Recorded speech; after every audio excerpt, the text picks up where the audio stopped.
ओम श्री गणेशाय नमः।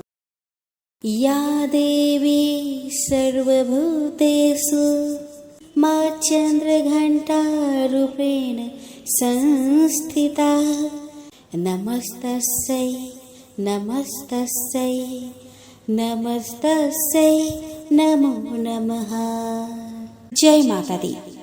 दोस्तों, आज चैत्र नवरात्रि का तीसरा दिन है। नवरात्रि के तीसरे दिन माँ चंद्रघंटा की पूजा की जाती है एवं उनकी कथा का श्रवण किया जाता है, जिससे प्रसन्न होकर माँ अपने भक्तों को लंबी उम्र, धैर्य एवं ज्ञान का आशीर्वाद देती है। तो दोस्तों, आज इस वीडियो में मैं आपको सुना रही हूँ माँ चंद्रघंटा की कथा, जिसे आप पूरी श्रद्धा एवं प्रसन्न चित्त मन से पूरी जरूर सुनिएगा, क्योंकि आधा अधूरी कथा से व्रत का पुण्य फल प्राप्त नहीं होता। दोस्तों, शारदीय नवरात्रि का आज तीसरा दिन है और इस दिन माँ दुर्गा के तीसरे स्वरूप चंद्रघंटा की पूजा की जाएगी। देवी भागवत पुराण के अनुसार माँ दुर्गा का यह स्वरूप परम शांतिदायक और कल्याणकारी है। इनके मस्तक में घंटे के आकार का आधा चंद्र है, इसी कारण देवी का नाम चंद्रघंटा है। माँ दुर्गा की यह शक्ति तृतीय चक्र पर विराज कर ब्रह्मांड से 10 प्राणों व दिशाओं को संतुलित करती है और महा आकर्षण प्रदान करती है। इनकी उपासना से भक्तगण समस्त सांसारिक कष्टों से छूटकर सहज ही परम पद के अधिकारी बन जाते हैं। नवरात्रि के तीसरे दिन दुर्गा जी के तीसरे रूप चंद्रघंटा देवी के बंधन, पूजन और स्तवन करने का विधान है। इन देवी के मस्तक पर घंटे के आकार का अर्ध चंद्रमा विराजमान है, इसलिए इनका नाम चंद्रघंटा पड़ा। इनके शरीर का रंग स्वर्ण के समान चमकीला है और वाहन सिंह है। इस देवी के 10 हाथ माने गए हैं और ये कमल, धनुष, बाण, खड्ग, कमंडल, तलवार, त्रिशूल और गदा आदि जैसे अस्त्र शस्त्र से सुसज्जित है। इनके कंठ में श्वेत पुष्प की माला और शीर्ष पर रत्न जड़ित मुकुट विराजमान है। माता चंद्रघंटा युद्ध की मुद्रा में विराजमान रहती है और तंत्र साधना में मणिपुर चक्र को नियंत्रित करती है। माना जाता है कि देवी के इस रूप की पूजा करने से मन को अलौकिक शांति प्राप्त होती है और इससे न केवल इस लोक में अपितु परलोक में भी परम कल्याण की प्राप्ति होती है। इनके बंधन से मन को परम सूक्ष्म ध्वनि सुनाई देती है, जो मन को बहुत शांति प्रदान करती है। चूँकि इनका वर्ण स्वर्ण जैसा चमकीला है और ये हमेशा आसुरिक शक्तियों के विनाश के लिए सदैव तत्पर रहती है, इसलिए इनकी आराधना करने वालों को अपूर्व शक्ति का अनुभव होता है। माँ चंद्रघंटा की पूजा में दूध का प्रयोग कल्याणकारी माना गया है। माँ दुर्गा का पहला रूप शैलपुत्री और दूसरा रूप ब्रह्मचारिणी भगवान शंकर को प्राप्त करने के लिए है। जब माता भगवान शंकर को पति के रूप में प्राप्त कर लेती है, तब वह आदि शक्ति के रूप में प्रकट होती है और चंद्रघंटा बन जाती है। देवी पार्वती के जीवन में तीसरी सबसे बड़ी घटना के रूप में उनको प्रिय वाहन बाघ प्राप्त होता है, इसीलिए माँ बाघ पर सवार होकर भक्तों को अभय प्रदान करती है। दोस्तों, धार्मिक ग्रंथों में इनसे जुड़ी पौराणिक कथा की बात करें तो प्राचीन समय में देवताओं और असुरों के बीच लंबे समय तक युद्ध चला। असुरों का स्वामी महिषासुर था और देवताओं के स्वामी इंद्र थे। महिषासुर ने देवताओं पर विजय प्राप्त कर इंद्र का सिंहासन हासिल कर लिया और स्वर्ग लोक पर राज करने लगा। इसे देखकर सभी देवतागण बहुत परेशान हो गए और इस समस्या से निकलने का उपाय जानने के लिए त्रिदेव ब्रह्मा, विष्णु और महेश के पास गए। देवताओं ने बताया कि महिषासुर ने इंद्र, चंद्र, सूर्य, वायु और अन्य देवताओं के सभी अधिकार छीन लिए हैं और उन्हें बंधक बनाकर स्वर्गलोक का राजा बन गया है। देवताओं ने बताया कि महिषासुर के अत्याचार के कारण अब देवता पृथ्वी पर विचरण कर रहे हैं और स्वर्ग में उनके लिए कोई जगत नहीं है। यह सुनकर ब्रह्मा, विष्णु और भगवान शंकर को बहुत गुस्सा आया। तीनों देवता के गुस्से की कोई सीमा नहीं थी। गुस्से की वजह से तीनों के मुख से ऊर्जा उत्पन्न हुई और देवगणों के शरीर से निकली ऊर्जा भी उस ऊर्जा में जाकर मिल गई। यह दसों दिशाओं में व्याप्त होने लगी। तभी वहाँ एक देवी का अवतरण हुआ। भगवान शंकर ने देवी को त्रिशूल और भगवान विष्णु ने चक्र प्रदान किया। इसी प्रकार अन्य देवी देवताओं ने भी माता के हाथों में अस्त्र शस्त्र सजा दिए। इंद्र ने भी अपने वज्र और ऐरावत हाथी से उतरकर एक घंटा दिया। सूर्य ने अपना तेज और तलवार दिया और सवारी के लिए शेर दिया। तभी उनका नाम चंद्र घंटा पड़ा। अब देवी महिषासुर से युद्ध करने के लिए पूरी तरह से तैयार थी। उनका विशालकाय रूप देखकर महिषासुर यह समझ गया कि अब उसका काल सामने आ गया है। महिषासुर ने अपनी सेना को देवी पर हमला करने को कहा। अन्य दैत्य और दानव के दल भी युद्ध में कूद पड़े, लेकिन देवी ने एक ही झटके में दानवों का संहार कर दिया। इस युद्ध में महिषासुर तो मारा ही गया, साथ में अन्य दैत्य भी मारे गए। बड़े दानव और राक्षसों का भी संहार माँ ने अपने हाथों से कर दिया। इस तरह माँ ने सभी देवताओं को असुरों से मुक्ति दिलाई। बृहस्पति जी बोले कि हे ब्रह्मा जी, आप अत्यंत बुद्धिमान, सर्वशास्त्र और चारों वेदों को जानने वालों में आप श्रेष्ठ हो। हे प्रभु, कृपया कर मेरे वचन सुनो। चैत्र, आश्विन, माघ और आषाढ़ मास के शुक्ल पक्ष में नवरात्र का व्रत और उत्सव क्यों किया जाता है? हे भगवान, इस व्रत का फल क्या है? किस प्रकार करना उचित है? और पहले इस व्रत को किसने किया, सो विस्तार से कहो। बृहस्पति जी का ऐसा प्रश्न सुनकर ब्रह्मा जी कहने लगे कि हे बृहस्पति, प्राणियों का हित करने की इच्छा से तुमने बहुत ही अच्छा प्रश्न किया है। जो मनुष्य मनोरथ पूर्ण करने वाले दुर्गा, महादेवी, सूर्य और नारायण को ध्यान करते हैं, वे मनुष्य धन्य है। वह यह नवरात्र व्रत संपूर्ण कामनाओं को पूर्ण करने वाला है। इसके करने से पुत्र चाहने वाले को पुत्र, धन चाहने वाले को धन, विद्या चाहने वाले को विद्या और सुख चाहने वाले को सुख मिल सकता है। इस व्रत को करने से रोगी मनुष्य का रोग दूर हो जाता है और कारागार में पड़ा हुआ मनुष्य बंधन से छूट जाता है। मनुष्य की तमाम विपत्तियां दूर हो जाती है और उसके घर में संपूर्ण संपत्तियां आकर उपस्थित हो जाती है। बंधिया और काक बंधिया के इस व्रत के करने से पुत्र हो जाता है। समस्त पापों को दूर करने वाले इस व्रत के करने से ऐसा कौन सा मनोरथ है जो सिद्ध नहीं हो सकता? यदि व्रत करने वाला मनुष्य सारे दिन का उपवास न कर सके तो एक समय भोजन करे और उस दिन बांधवों सहित नवरात्रि व्रत की कथा का श्रवण करे। हे बृहस्पति, जिसने पहले इस महाव्रत को किया है उसका पवित्र इतिहास मैं तुम्हें सुनाता हूँ। तुम सावधान होकर सुनो। इस प्रकार ब्रह्मा जी के वचन सुनकर बृहस्पति जी बोले कि हे ब्राह्मण, मनुष्य को कल्याण करने वाले इस व्रत के इतिहास को आप मेरे लिए कहा। मैं सावधान होकर उसे सुन रहा हूँ।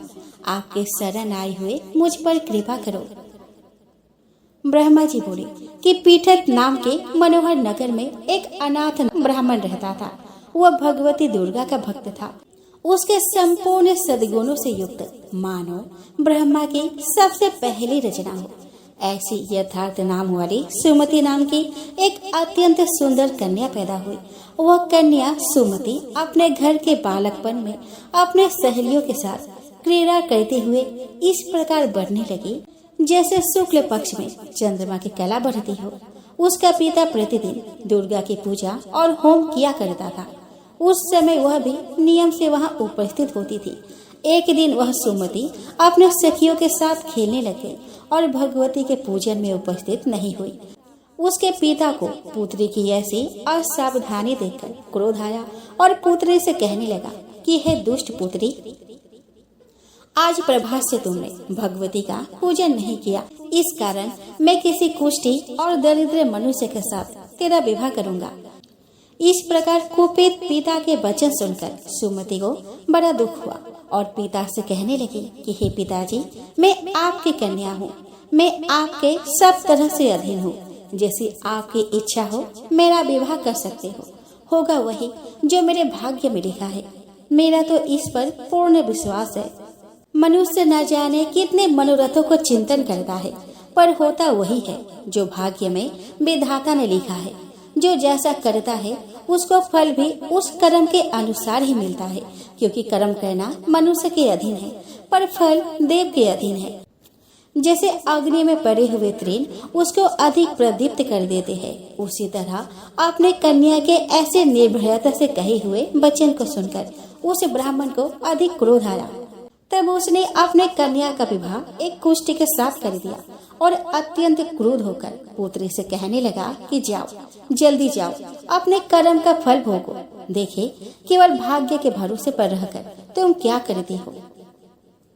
इस प्रकार से कहे हुए पिता के कटु वचनों को सुनकर सुमति अपने मन में विचार करने लगी कि यह मेरा बड़ा दुर्भाग्य है जिससे मुझे ऐसा पति मिला। इस तरह अपने दुख का विचार करते हुए वह सुमति अपने पति के साथ वन में चली गई और भयानक वन में वह रात बड़े कष्ट से व्यतीत किए। उस गरीब बालिका की ऐसी दशा देखकर भगवती पूर्व पुण्य प्रभाव से प्रकट होकर सुमति से कहने लगी कि हे ब्राह्मणी, मैं तुम पर प्रसन्न हूँ, तुम जो चाहो वरदान मांग सकती हो, मैं प्रसन्न होने पर मनोवांछित फल देने वाली हूँ। इस प्रकार भगवती दुर्गा का यह वचन सुनकर ब्राह्मणी कहने लगी कि आप कौन है जो मुझ पर प्रसन्न हुई हो। यह सब मेरे लिए कहा और अपनी कृपा दृष्टि से मुझे दासी को कृतार्थ करो। ऐसा ब्राह्मणी का वचन सुनकर देवी कहने लगी कि मैं आदि शक्ति हूँ और मैं ही विद्या, मैं ही ब्रह्मा और मैं ही सरस्वती हूँ। मैं प्रसन्न होने पर प्राणियों को दुख दूर कर उसको सुख प्रदान करती हूँ।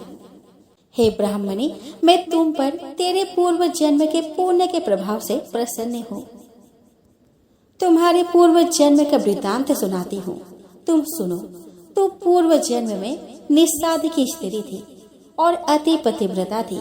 एक दिन तेरे पति निषाद ने चोरी की और चोरी करने के कारण तुम दोनों को सिपाहियों ने पकड़ लिया और ले जाकर जेल खाने के कैद में डाल दिया।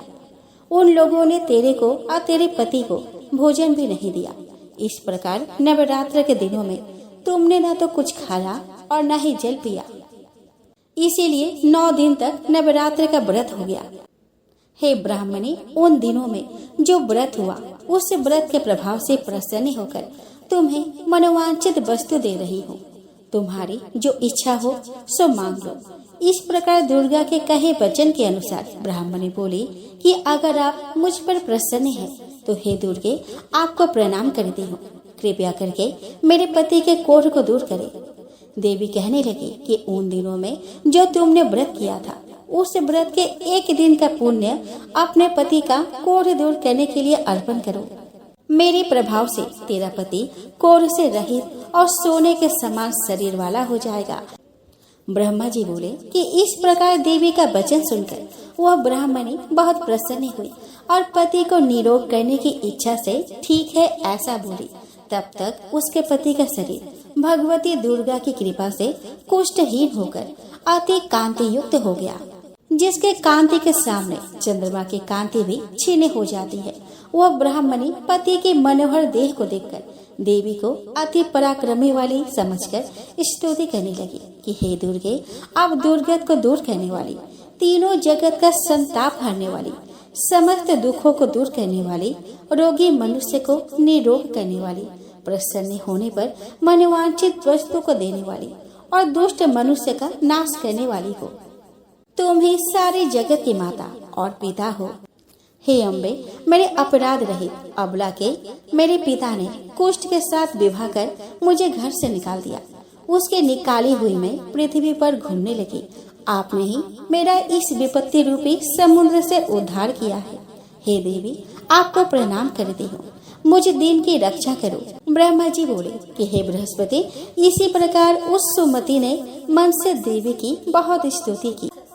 उससे की हुई स्तुति सुनकर देवी को बहुत संतोष हुआ और ब्राह्मणी से कहने लगी कि हे ब्राह्मणी, तुम्हारे उदालक नामक एक अति बुद्धिमान, धनवान, कीर्तिवान और जितेंद्रिय पुत्र शीघ्र होगा।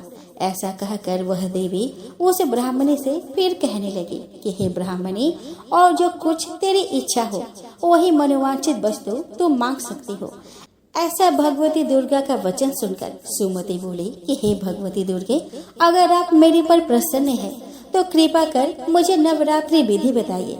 हे दयावती, जिस विधि से नवरात्र व्रत करने से आप प्रसन्न होती है, उस विधि और उसके फल को मेरे लिए विस्तार से वर्णन करें। इस प्रकार ब्राह्मणी के वचन सुनकर दुर्गा कहने लगी कि हे ब्राह्मणी, मैं तुम्हारे लिए संपूर्ण पापों को दूर करने वाली नवरात्र व्रत विधि को बतलाती हूँ, जिसको सुनने से तमाम पापों से छूटकर मोक्ष की प्राप्ति हो जाती है।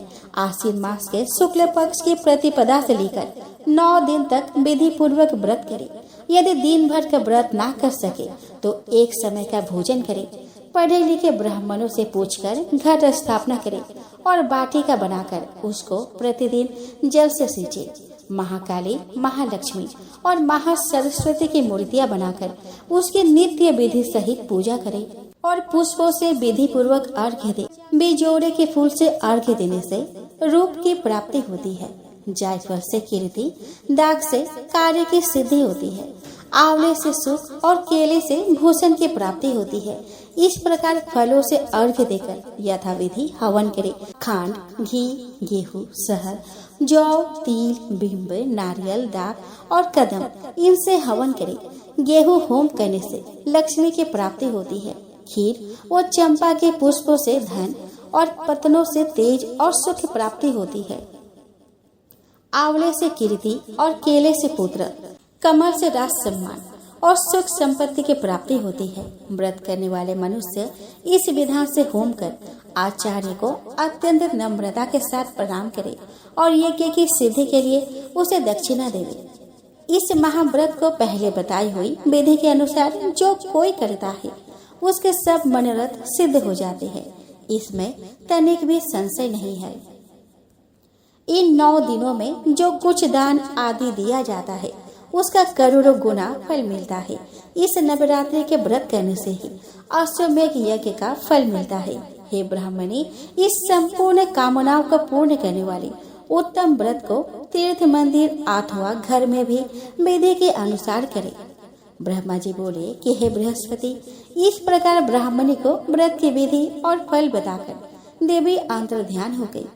जो मनुष्य या स्त्री इस व्रत को भक्ति पूर्वक करता है वह इस लोक में सुख पाकर अंत में दुर्लभ मोक्ष को प्राप्त होता है। हे बृहस्पति, यह दुर्लभ व्रत का महात्मा मैंने तुम्हारे लिए बतलाया है। ऐसा ब्रह्मा जी के वचन सुनकर बृहस्पति जी आनंद के कारण रोमांचित हो गए और ब्रह्मा जी से कहने लगे कि हे ब्रह्मा जी, आपने मुझ पर अति कृपा की जो अमृत के समान इस नवरात्रि व्रत का महात्म्य सुनाया। हे प्रभु, आपके बिना और कौन इस महात्म्य को सुना सकता है। ऐसे बृहस्पति जी के वचन सुनकर ब्रह्मा जी बोले कि हे बृहस्पति, तुमने सब प्राणियों का हित करने वाले इस अलौकिक व्रत को पूछा है, इसीलिए तुम धन्य हो। यह भगवती शक्ति संपूर्ण लोकों का पालन करने वाली है। इस महादेवी के प्रभाव को कौन नहीं जान सकता।